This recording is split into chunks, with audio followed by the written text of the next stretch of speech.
ପ୍ରଧାନମନ୍ତ୍ରୀ ଆବାସ ଯୋଜନାରେ ବହୁତ ହିତାଧିକାରୀ ଆବେଦନ କରିସାରିଲେଣି। ଏହି ପ୍ରଧାନମନ୍ତ୍ରୀ ଆବାସ ଯୋଜନାରେ ସର୍ଭେ ମଧ୍ୟ କରୁଛନ୍ତି ସରକାରୀ କର୍ମଚାରୀମାନେ, ପ୍ରତ୍ୟେକ ବ୍ଲକ ଅଫିସରମାନେ, ପଞ୍ଚାୟତ ଅଫିସରମାନେ ଘର ଘର ବୁଲି ସର୍ଭେ କରୁଛନ୍ତି। କିନ୍ତୁ ଏହି ସର୍ଭେ ପ୍ରକ୍ରିୟା କେବେ ଶେଷ ହେବ ତାହା ରାଜ୍ୟ ସରକାର ଏପର୍ଯ୍ୟନ୍ତ ତାରିଖ ଘୋଷଣା କରିନାହାନ୍ତି। ତେଣୁ ଆମ ଗରିବ ହିତାଧିକାରୀମାନେ ଚାହିଁ ରହିଛନ୍ତି ଏହି ପିଏମ୍ ଆବାସ ଯୋଜନାକୁ। ତ କେବେ ମିଳିବ ଏହି ପିଏମ୍ ଆବାସ ଯୋଜନା? ତ ଦେଖନ୍ତୁ ଆଜ୍ଞା, ରାଜ୍ୟ ସରକାରଙ୍କୁ ମୋର ଏତିକି ବିନମ୍ର ଅନୁରୋଧ, ଯଦି ଆପଣମାନେ ପିଏମ୍ ଆବାସ ଯୋଜନା ଆମ ଗରିବ ଲୋକମାନଙ୍କୁ ଦେଉଛନ୍ତି ତାହେଲେ ଶୀଘ୍ର ଆମକୁ ଦିଆଯାଉ। କାରଣ ଆମ ଗରିବ ଲୋକମାନେ ବା ଆମ ଗରିବ ଚାଷୀଟିଏ ଯଦି ଏହି ପିଏମ୍ ଆବାସ ଯୋଜନାକୁ ତିଆରି କରିବ ତାହେଲେ ଚାଷ କାମ ମଧ୍ୟ ଆରମ୍ଭ ହୋଇଯିବ। ତେଣୁ ଆପଣମାନେ ଯଦି ପିଏମ୍ ଆବାସ ଯୋଜନା ଦେବା ପାଇଁ ଇଚ୍ଛା କରୁଛନ୍ତି ତାହେଲେ ଶୀଘ୍ର ଦିଆଯାଉ। ଏହି ପିଏମ୍ ଆବାସ ଯୋଜନା ଚାଷୀଟିଏ ଶୀଘ୍ର ତିଆରି କରିପାରିବ ନାହିଁ, କାରଣ ସେମାନଙ୍କୁ ତିଆରି କରିବା ପାଇଁ ବହୁତ କଷ୍ଟ ହେବ। ତେଣୁ ଆପଣମାନେ ଯଦି ପିଏମ୍ ଆବାସ ଯୋଜନାକୁ ସମସ୍ତ ବା ଯୋଗ୍ୟ ହିତାଧିକାରୀମାନଙ୍କୁ ଯଦି ଆପଣମାନେ ଦେବେ ତାହେଲେ ଶୀଘ୍ର ଦିଆଯାଉ ବୋଲି ମୋର ଆଶା ଏବଂ ଭରସା ରହିଛି। ତ ସମସ୍ତ ହିତାଧିକାରୀଙ୍କ ମନରେ ଗୋଟିଏ ପ୍ରଶ୍ନ ହେଉଛି କି ଏହି ପିଏମ୍ ଆବାସ ଘର ଯୋଜନା କେବେ ମିଳିବ ଏବଂ ଏହି ପିଏମ୍ ଆବାସ ଯୋଜନାର ଲିଷ୍ଟ ମଧ୍ୟ କେବେ ଆସିବ? ଦେଖନ୍ତୁ ଆଜ୍ଞା, ଏହି ପିଏମ୍ ଆବାସ ଯୋଜନାର ନୂଆ ଲିଷ୍ଟ ଆସିଲା ବୋଲି ବହୁତ ୟୁଟ୍ୟୁବରମାନେ ଚର୍ଚ୍ଚା କରୁଛନ୍ତି। ତ ଆପଣମାନେ ସେହି ଚର୍ଚ୍ଚାକୁ ଆଦୌ ଧରି ନିଅନ୍ତୁ ନାହିଁ। ଯେଉଁ ପର୍ଯ୍ୟନ୍ତ ପିଏମ୍ ଆବାସ ଯୋଜନାର ସର୍ଭେ ମଧ୍ୟ ପ୍ରକ୍ରିୟା ଶେଷ ନ ହେବ ସେ ପର୍ଯ୍ୟନ୍ତ ଏହି ପିଏମ୍ ଆବାସ ଯୋଜନାର କୌଣସି ନୂଆ ଲିଷ୍ଟ ଆସିବ ନାହିଁ। ଦେଖନ୍ତୁ ଆଜ୍ଞା, ଆପଣମାନେ ଥରେ ଚିନ୍ତା କରନ୍ତୁ, ଏହି ପିଏମ୍ ଆବାସ ଯୋଜନାର ଏବେ ସର୍ଭେ ପ୍ରକ୍ରିୟା ଚାଲି ରହିଛି। ପଞ୍ଚାୟତ ଅଫିସରମାନେ, ବ୍ଲକ ଅଫିସରମାନେ ଘର ଘର ବୁଲି ସର୍ଭେ କରୁଛନ୍ତି। ସବୁ ଜିଲ୍ଲାରେ ଏହି ପ୍ରକ୍ରିୟା ଚାଲି ରହିଛି। ତେଣୁ ଏପର୍ଯ୍ୟନ୍ତ ସର୍ଭେ ପ୍ରକ୍ରିୟା ଶେଷ ହୋଇନାହିଁ। ତ ସରକାର କେମିତି ନୂଆ ଲିଷ୍ଟ ଜାରି କରିବେ? ଆପଣମାନେ ଥରେ ଚିନ୍ତା କରନ୍ତୁ। ତ ବହୁତ ୟୁଟ୍ୟୁବରମାନେ ଅଛନ୍ତି, ସମସ୍ତଙ୍କୁ ମିଛ ପ୍ରଚାର କରୁଛନ୍ତି ୟୁଟ୍ୟୁବରେ। ତେଣୁ ସେମାନଙ୍କୁ ମୋର ଏତିକି ଅନୁରୋଧ, ଆପଣମାନେ ଏହି ମିଛ ପ୍ରଚାର କରନ୍ତୁ ନାହିଁ। ତ ଦେଖନ୍ତୁ ଆଜ୍ଞା, ପିଏମ୍ ଆବାସ ଯୋଜନାର ସର୍ଭେ ଏହି ମଇ ମାସରେ ଶେଷ ହେବାକୁ ଯାଉଛି। ସରକାରଙ୍କ ସୂଚନା ଅନୁଯାୟୀ ଏହି ମାସରେ ଶେଷ ହେବାକୁ ଯାଉଛି ଏବଂ ଶୀଘ୍ର ଏହି ପିଏମ୍ ଆବାସ ଯୋଜନା ମିଳିବ ବୋଲି ରାଜ୍ୟ ସରକାରଙ୍କ ଘୋଷଣା କରିଛନ୍ତି। ଏଇଟା ମୁଁ କହୁନାହିଁ, ରାଜ୍ୟ ସରକାର ତାହା ଘୋଷଣା କରିଛନ୍ତି।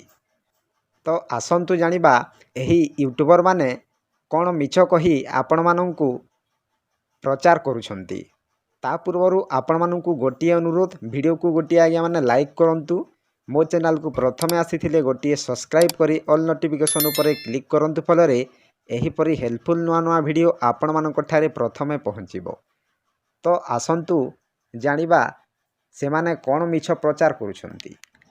ଆପଣମାନେ ଯେକୌଣସି ଏକ ବ୍ରାଉଜରକୁ ଓପନ୍ କରନ୍ତୁ ଏବଂ ସର୍ଚ୍ଚ ବାର୍ରେ ସର୍ଚ୍ଚ କରନ୍ତୁ www.pmayg.nic.in। ତ ଆପଣମାନେ ଏହିପରି ସର୍ଚ୍ଚ କରନ୍ତୁ। ମନେ ରଖନ୍ତୁ www.pmayg.nic.in ଏହିପରି ଆପଣମାନେ ସର୍ଚ୍ଚ କରନ୍ତୁ। ତ ଦେଖନ୍ତୁ ଏପରି ଇଣ୍ଟରଫେସ୍ ଆସିବ। ଯଦି ଆପଣମାନଙ୍କର ଏହିପରି ଇଣ୍ଟରଫେସ୍ ଆସୁନାହିଁ ତାହେଲେ ମୁଁ ଭିଡ଼ିଓ ଡେସ୍କ୍ରିପସନ୍ରେ ଲିଙ୍କ୍ ଦେଇଦେଇଛି। ଆପଣମାନେ ଡାଇରେକ୍ଟଲି ଏହି ଇଣ୍ଟରଫେସ୍କୁ ବା ଏହି ୱେବସାଇଟ୍କୁ ଆପଣମାନେ ଭିଜିଟ୍ କରିପାରିବେ। ତ ଦେଖନ୍ତୁ ପପଅପ୍କୁ ଆପଣମାନେ କାଟିଦେବେ। ତାପରେ ଟିକିଏ ତଳକୁ ସ୍କ୍ରଲ୍ କରନ୍ତୁ। ଦେଖନ୍ତୁ ଏଠାରେ ଆୱାଜ ସଫ୍ଟ ବୋଲି ଲେଖା ହୋଇଛି। ତ ଦେଖନ୍ତୁ ଏହି ଆପ୍ସରେ ଆପଣମାନେ କ୍ଲିକ୍ କରନ୍ତୁ।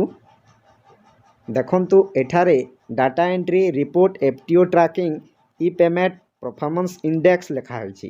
ତ ଆପଣମାନେ ଏହି ରିପୋର୍ଟ ଉପରେ କ୍ଲିକ୍ କରନ୍ତୁ।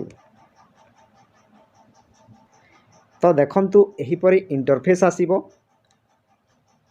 ଆପଣମାନେ ଡାଇରେକ୍ଟଲି ତଲ ପେଜକୁ ଯାଆନ୍ତୁ, ଟିକିଏ ସ୍କ୍ରଲ୍ କରନ୍ତୁ। ଦେଖନ୍ତୁ ଆପଣମାନେ ଲାଷ୍ଟରେ ଦେଖନ୍ତୁ ଏଠାରେ ଲେଖା ହେଇଛି ସୋସିଆଲ ଅଡ଼ିଟ୍ ରିପୋର୍ଟସ୍।